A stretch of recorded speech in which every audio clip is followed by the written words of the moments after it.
Welcome to Coffee with Democrats, a sensible platform for progressive conversations. Coffee with Democrats is a grassroots movement dedicated to hearing from Democrats, candidates, legislators, and friends from all political backgrounds who want great conversations. Coffee with Democrats is committed to increase Democrat voter registration and Democrat voter turnout by making voting more exciting and meaningful. And now here's your host of Coffee with Democrats, Kevin Dawson. All right. Well, we're going to go ahead and get started. Really not going to do much of an announcing here. I'm just going to go ahead and just, start into these questions. Because where we left off that you had pled guilty. And so I wanted to talk to you a little bit about how that took place. How long did it take between the time when you pleaded guilty and when you had to surrender to prison? How long did that take place? I think that was approximately 60 days. You wait for them to send you a letter. Okay. Where you have to report. And I think approximately 6 weeks, 60 days, something like that. And were you told at that point, you still lived in Idaho, correct? Yes. Okay. Boise, Idaho. Boise.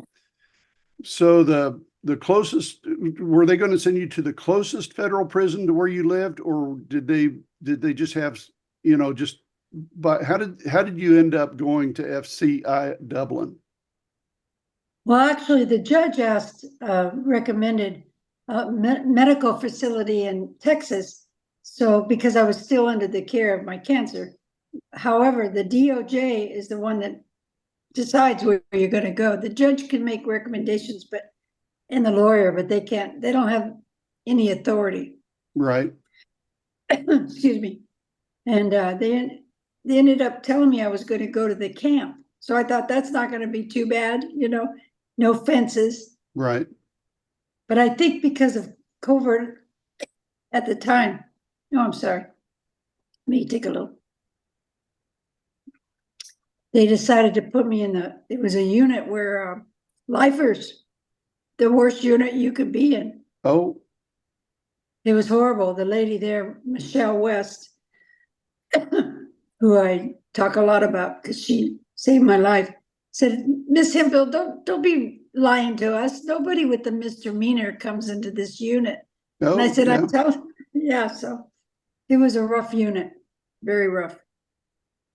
So when do you remember what the day was that you actually had to report? Did you report there? Did you have to report somewhere and then they transported you there? How did that? Oh no, place? I drove myself there from Okay. Boise to California.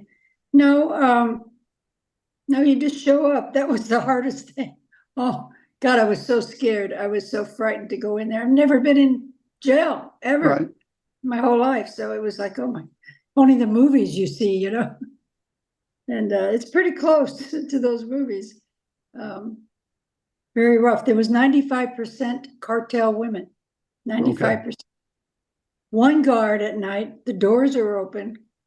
You don't know who's going to come in your room, beat you up or whatever. And but right away, I heard the story that the warden had been arrested for relationships with the women, and drugs were in there. It was somehow a big article was out about it.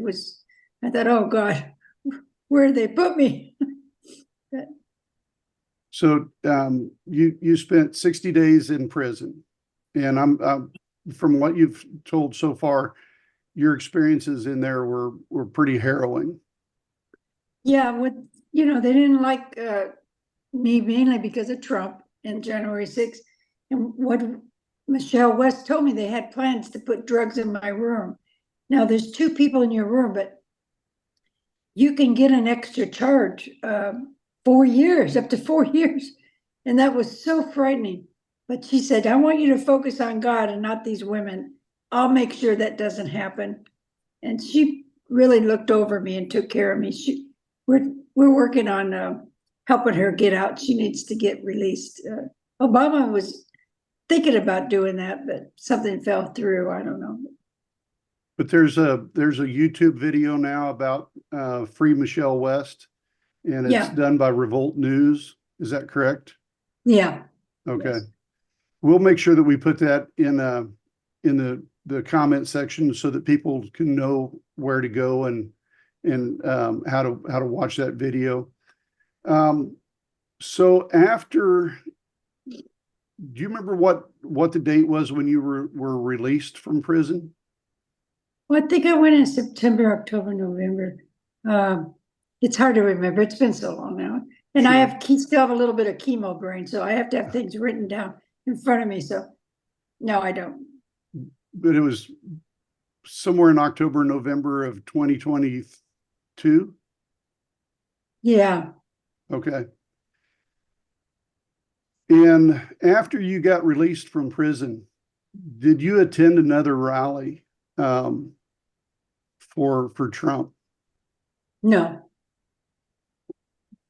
Not until just last month. Okay. And that was, is that where you met up with Don Jr. and got your picture with Don Jr.? Yeah, attending these rallies was a totally different agenda. Okay. Not to be a part of the rally, to be a part of being able to ask a question. So Okay. I don't go around telling you what I think they think. So I could say, hey, I asked them a question and this was their response. So I had a Okay. purpose. It wasn't to be a part of their rally or Right. go there to hear what they have to say. But because it was all here in South Carolina, why not Sure. go see how they answer my questions? So, do you mind sharing with us that experience on what happened on that day? Yeah, with Don Jr., he was going to be speaking. And then Uh-huh. I woke up that morning and there was a little text. I was invited to a private lunch, and I wishful thinking. I thought, oh, they know it's me and they want me there for some reason. I thought that's great. Well, that's just wishful thinking. It could have been anybody. They pick a number out of a hat. But I went there and he showed up and he talked for a minute or so. And then he said, let's take pictures. So we all took pictures. And so I went up to him. I figured he's going to recognize me and say, get that lady out of here, because his father had made a comment about me, right? That's what got me out there on Okay. CNN. So I figured he's going to recognize me and say, get her out of here. And he didn't. And so I turned to him and I said, I'm Pam and I'm a January 6th defendant. All he said was, oh, I'm sorry. And then turned around and just ignored me like I was nothing. You would think he would say, oh, do you got a minute? Tell me about that experience. Something, right? Right. No, Right. it was like I was like a fly. He was trying to get rid of me. And so I went up to him a second time after he walked around a little bit. And I thought maybe he'll start remembering me. And then I just asked him a question. How do you feel about your father going to prison? He says, I don't think that'll happen. They just want our money. And he still didn't recognize me. And he still didn't want to even spend a minute with me. Okay. So there you go. They don't care about the J6 defendants at all.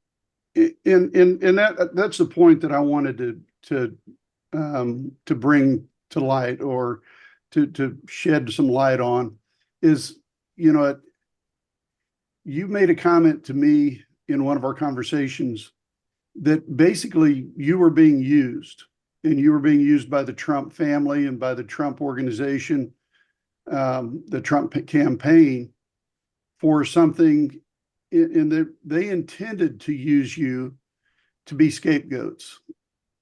Yes, this poor 69-year-old woman with cancer who did nothing wrong. She was shoved into the Capitol, this innocent person that the DOJ is weaponized against the January 6ers. And I'm an example of that. And Right. that's not true. That's not true. It was illegal to be there that day. Nobody was supposed to be inside that Capitol. Nobody's a victim that day. I'm not a victim. I pleaded guilty because I was guilty. I mean, it's not like I intended to break the law, but that's no excuse, Sure. But there's a long story behind what happened, but still, no, I didn't like they were using me to make people believe the DOJ is weaponized against us. And that's not true. If you broke the law, you broke the law. It's just that simple. So let's backtrack just a little bit. At what point, you talked the previous time that you were on with us and we had the conversation.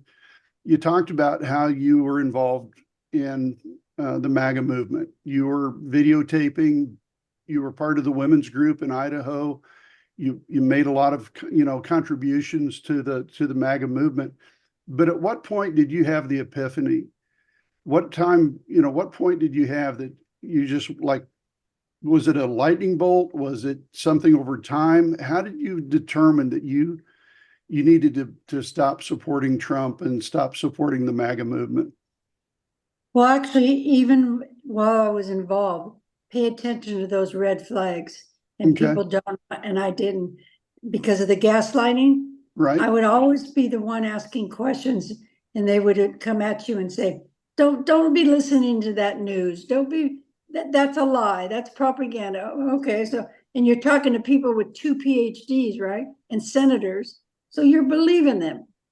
Actually, for me, when I got out of prison, I started the first January 6th Twitter space. And I don't know if you're familiar with that, but it's a space where we all came in to help the J6 defendants.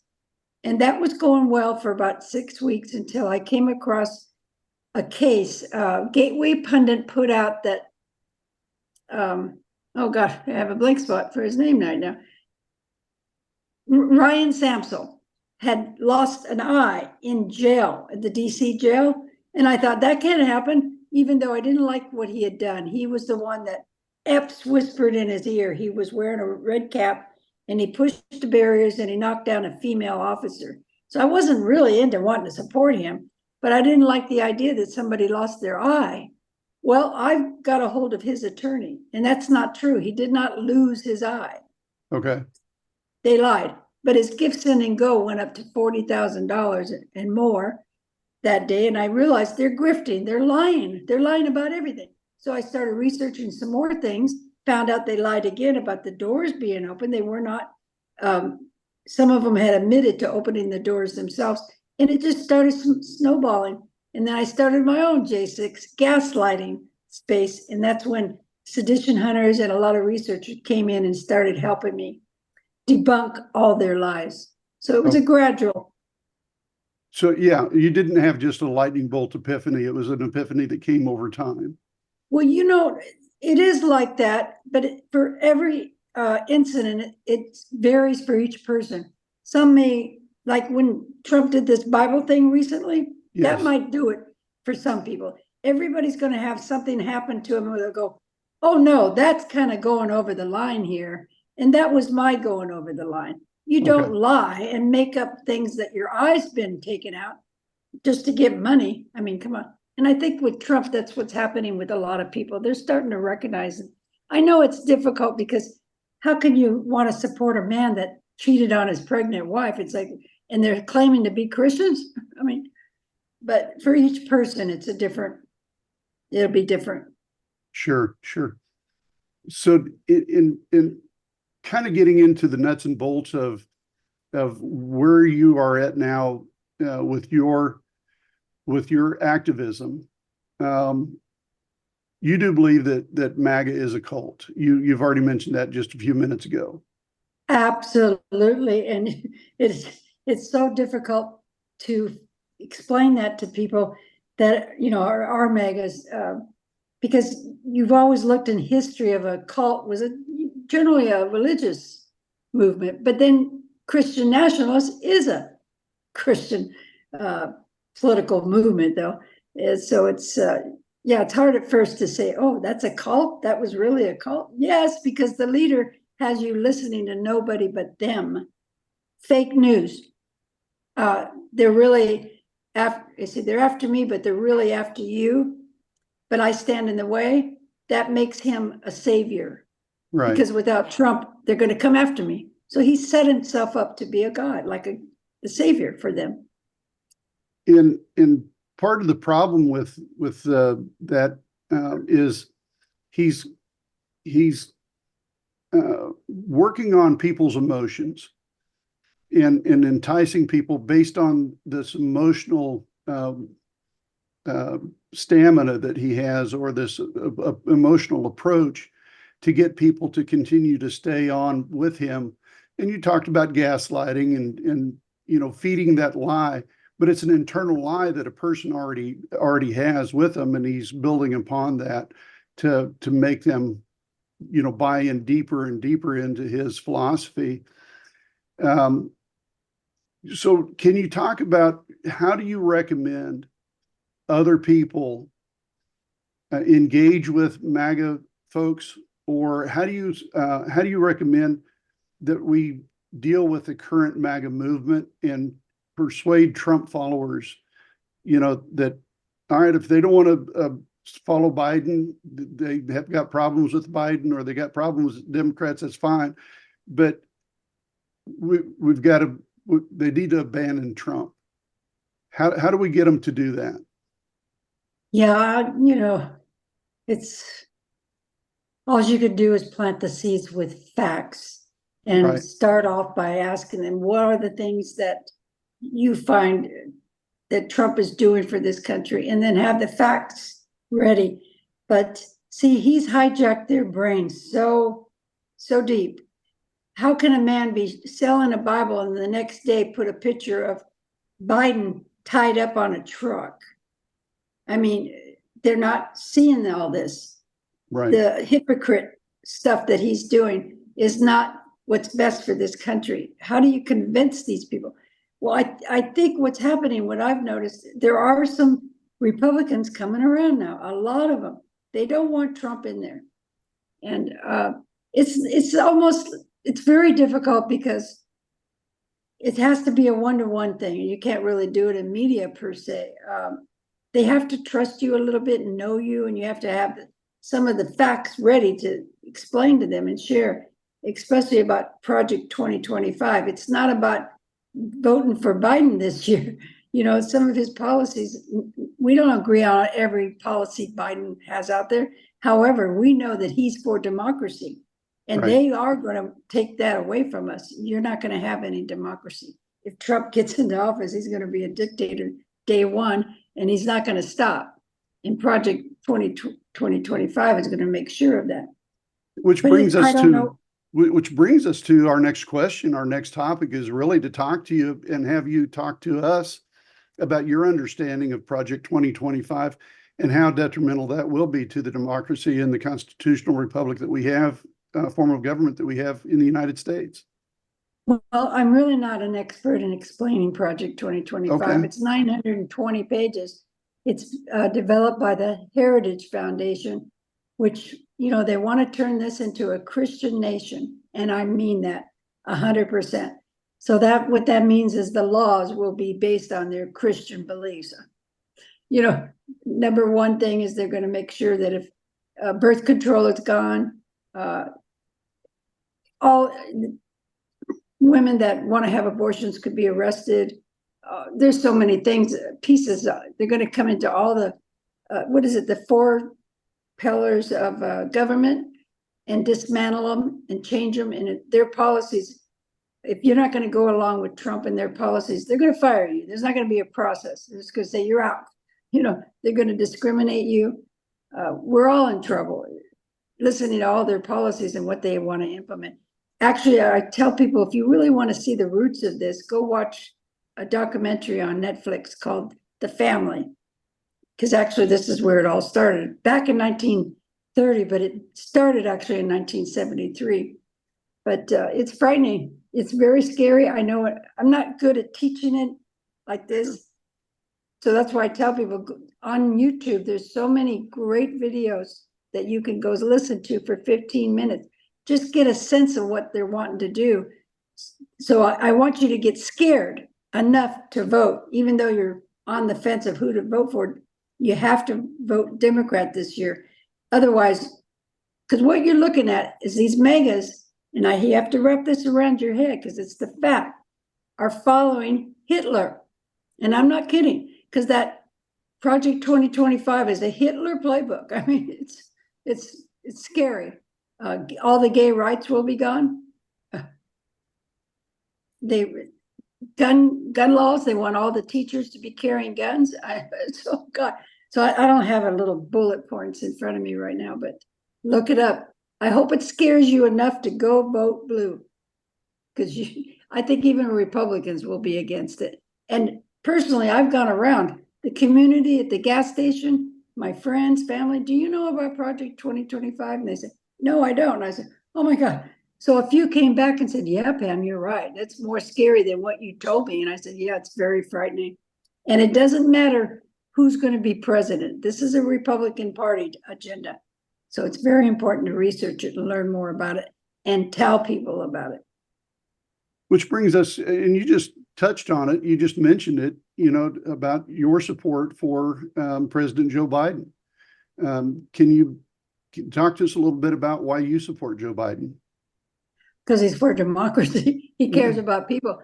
In fact, what happened, I did vote in the primaries here for Joe Biden. And I may as well tell you now, because I've already decided that I am going to change parties to be a Democrat. I should have always been a Democrat. When you're in that cult, you don't see the racism. You don't see a lot that I'm seeing today. And I think they're more open about it now because they would hide it. So yeah, I'm going to go change my parties. I'm going to be I should have always been a Democrat. Democrats want freedom. I don't know if this makes sense to you, but it's a lack of self-centeredness that Democrats have. They're not thinking of just what's good for them. They think what's good for everybody. And I like that. Yes. Okay, I'm not for abortion, but I don't have a right to tell you not to have abortion, right? That's up to you. That's your decision. And it's between you and your doctor. And who to love, that's none of my business, a lot of things. I like the majority, the democracy. We vote, we make these laws, but they're not based on what I think's right according to the Bible. Do you know what I mean? Sure. Got to keep those things separate. You could believe in God or not believe in God. That's the freedom of religion. We're kind of getting down to the last few questions that we have left to ask you. I want to, Scott, if there's anything that you want to ask, just step in at any time. But I do want to just go back to something that Pam said a moment ago. And I agree with you, Pam, that it's systemic change cannot be preached through the media. It's got to be one-on-one. But honestly, when you were in the thick of the MAGA movement, when you were encased in it, surrounded by it, wouldn't it have been hard for you at that time to hear the truth that now what you're telling other people? Yeah, in fact, but I can only relate it to my experience. I'm a recovering alcoholic. I've been sober 44 years. And when I was coming around and drinking, they would plant seeds with me, the truth, facts about my illness. And I never forgot it. I got mad. I didn't want to go back. But the same thing with MAGA. They have to hear the facts and some truths. They don't like it. They want to push you away and say, oh, I don't care if Trump's cheated on his wife. Yes, they do. In fact, later it'll hit them. So it's important that we're honest with them. But I'm really grateful for people that did come around. It wasn't that easy with Trump. I was okay with going up against the J6 lies that they were doing, the J6 defendants. But when it started coming to Trump, I was a little resistant. But little by little, they kept bringing these racist. And I said, he's racist? I didn't know he was racist. I would have sworn he's not racist. He's racist. So it's really helpful though. If people just keep saying, yeah, Pam, he's racist. Yes, he doesn't care about you. He's a narcissist. I think that's important because sometime down the road, something will happen and they'll go, I remember they said that. Very well put. Thank you for that. In your discussion there, it kind of leads me to the next question about, do you have a desire to testify before a congressional committee? And what would you testify to? Oh, absolutely. I wrote a letter to Congress. It's only a 2.5, 3-page letter. letting them know that we have to come together with facts and stop the lying, and that, I took responsibility for that day, and it's important that we all take responsibility for that day and stop covering up for the J6 defendants and for Trump. And so I'm hoping, I don't know if you got a chance to read my letter, but it's about coming together and with facts and truth. Now let's stop all this division that's going on and support the Capitol Police, because they are the heroes today. The J6 defendants are criminals. They're not victims. They're not hostages. That's a disgrace to even say that. So Pam, what do you wish to tell the congressional committee when you're able to go testify before in Washington, D.C.? Okay, I have a letter here that I'll read to you. Okay. It starts off with a quote. The ignorance of one voter in a democracy impairs the security of all. John F. Kennedy. My name is Pam Hemphill. I'm a cancer survivor, a retired substance abuse counselor. I owned and operated a state-approved DUI treatment center. I am a recovering alcoholic with 44 years sober in last August. I was in the crowd at the Capitol on January 6, 2021. I would appreciate my story being entered in the public record to attempt to right the wrongs I have done, and to hopefully provide the American people with facts that sadly, too many of us did not know when we arrived in the morning on January 6th. I was charged for my participation in the events that day. I pleaded guilty and I served 60 days in prison. I am not a victim of the government. The Justice Department was not weaponized against me. I was a participant who broke the law. I would like to do my part to contribute to the collective healing that our nation needs after the events on January 6th, as well as address the constant gaslighting perpetrated by those who refuse to accept accountability for their part in what happened that day, and that continues to go on across America.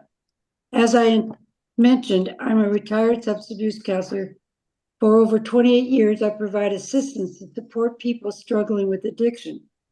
As a person in recovery myself, my programming involves making direct amends, which means more than just words or simple apologies.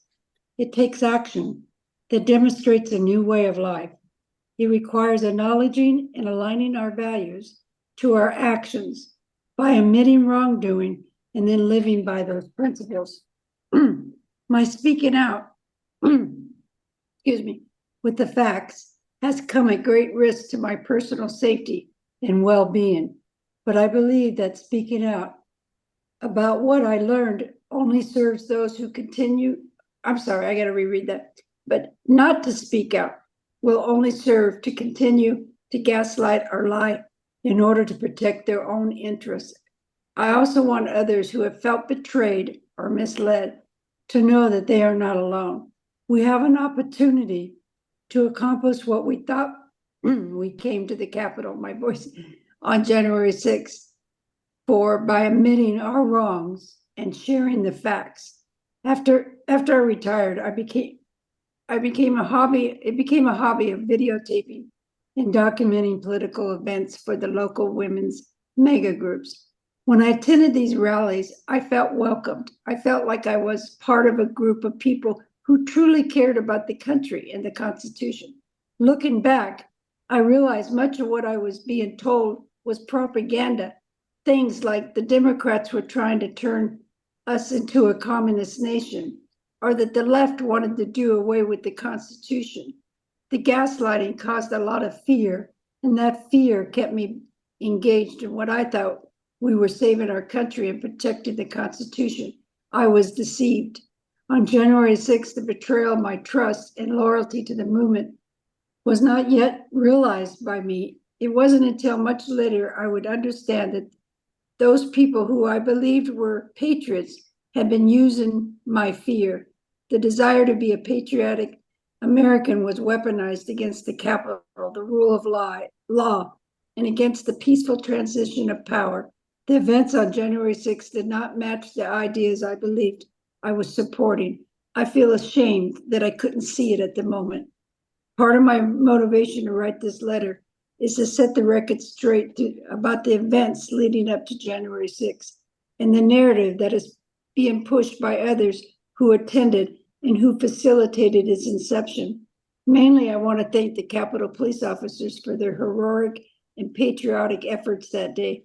You see, I'm 70 years old. I have just gone through cancer surgery a few weeks before January 6th, and in the crowd, I was pushed down. My head was stepped on, my shoulder pulled out, my knee cut, and my glasses smashed. The Capitol Police saved my life that day, and I want them to know how truly grateful I am to them and how deeply sorry I am for what happened and how they continue to be treated bad to this day. The Capitol Police were not causing the violence. They did not start the violence. They protected the Capitol, the people inside the Capitol, and even rioters like me from the violence that day. They deserve our gratitude, acknowledgement, and their sacrifice, and their continued scars that they carry still to this day. Aside from the events on the Capitol on January 6th, the danger to this country still exists. The constant gaslighting, the propaganda that continues to fan the flames of grievance, hate, and anger towards our fellow Americans, Democrats, President Biden, and the federal government must stop. If we are to be patriots who love this country, we must stand up and speak out with the facts. That includes elected officials who claim they demand facts and evidence, but refuses to operate in the same fact-based reality. I'm hoping this letter can serve as a part of my amends to the country. I believe there are others like me out there who see that the gaslighting is doing to our country. I hope they join me in pushing back against the lies. We need more truth tellers, fact finders, and courageous leaders who are willing to admit when they're wrong and speak up about the truth. I've learned so much in my journey since January 6th. I continue to learn. I am grateful to be able to share my experience with you, my fellow Americans. I ask that everyone work together to build a more perfect union. In order to build this idea, we must establish a foundation of facts. If we do this, we can help this country heal. Stop the spin. Thank you. Very well said. I'm very impressed with your comments, Pam. And as we close, what kind of reaction did you get from members of Congress, Pam? Nobody's read it. I heard that Raskin had read it. Some journalist said that he saw it on my page on Twitter and has read it. But no, I haven't got in front of him yet. I'm hoping, I can get there, or at least have them put it on record. From one J6 defendant that sees it now for what it really is. And maybe these other Republican people, because they're pushing all this propaganda and lies. It's all lies about January 6th. I was there, and they keep wanting to say the officers started it. No, I was there. I got the videos. They're just standing there. They're peaceful, And Johnson, Speaker Johnson, he's saying now that, the people that were there were just tourists, just walking. No. They broke the windows. They got inside it, and they came and opened the doors. There's 11 cases of court records where the defendants themselves admitted to opening the doors. So I have been able to debunk everything they throw out there. They're lies. And we need to get to Congress with another person I know that has all the facts, all the receipts, and say, this is, and show we need to stop this spin, these lies that are going out there. Because, I don't know, facts stand for themselves, Yeah. No, it wasn't a tourist day. No, it was closed to the public.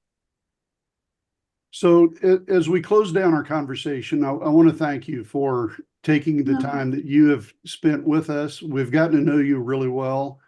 And like I told you before, at some point, I hope that we meet in person.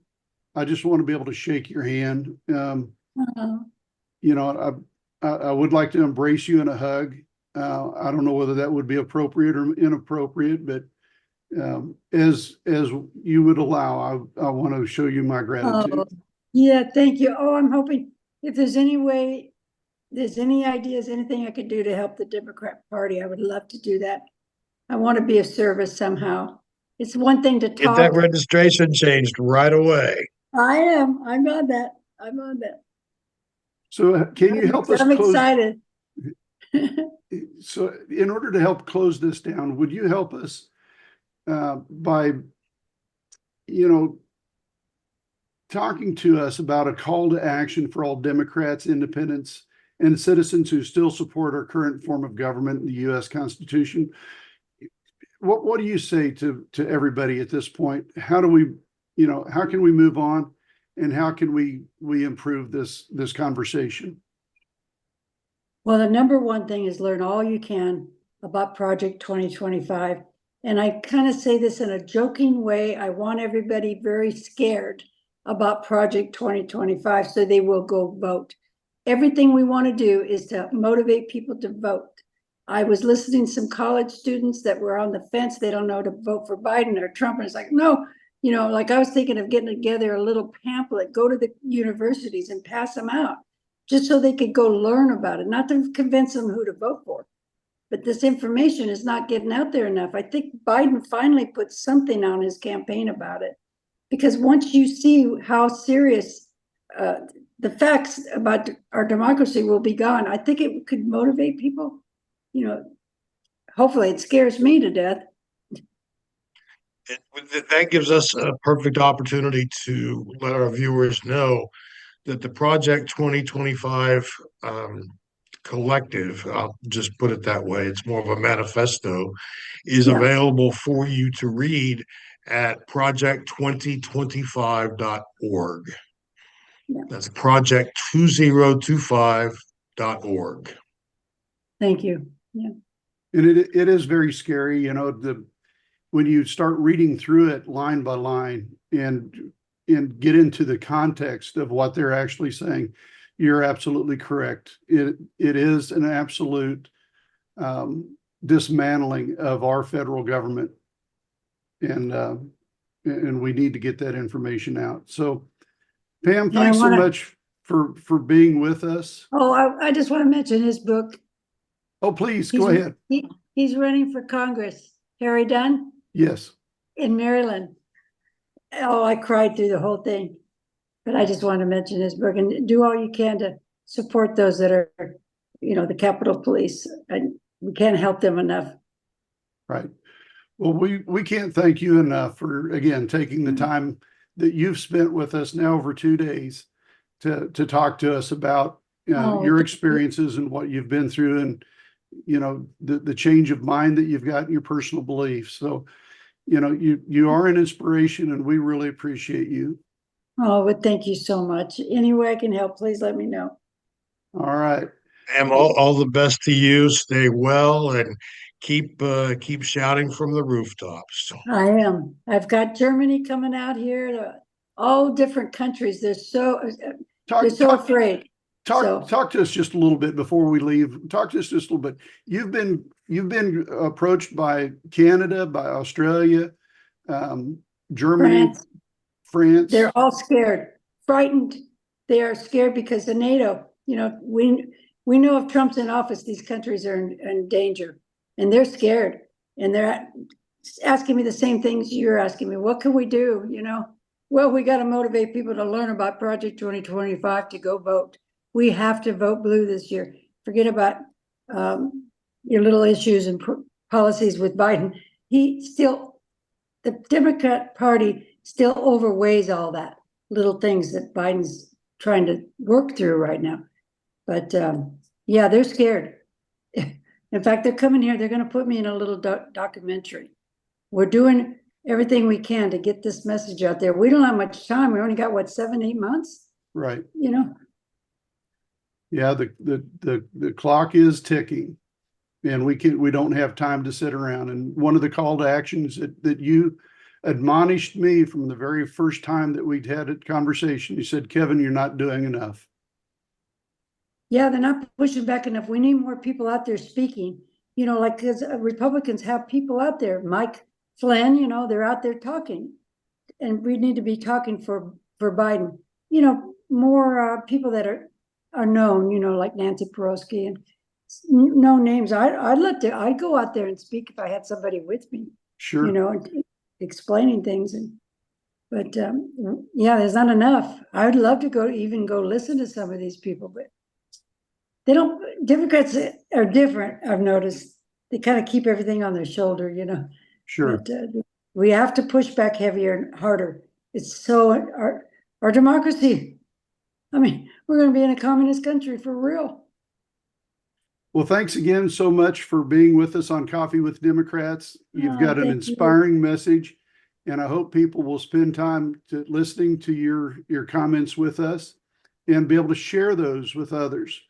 So again, thank you so much, Pam, for being on Coffee with Democrats. Oh, a nice meeting both of you. What a blessing. Okay. You as well. Thank you.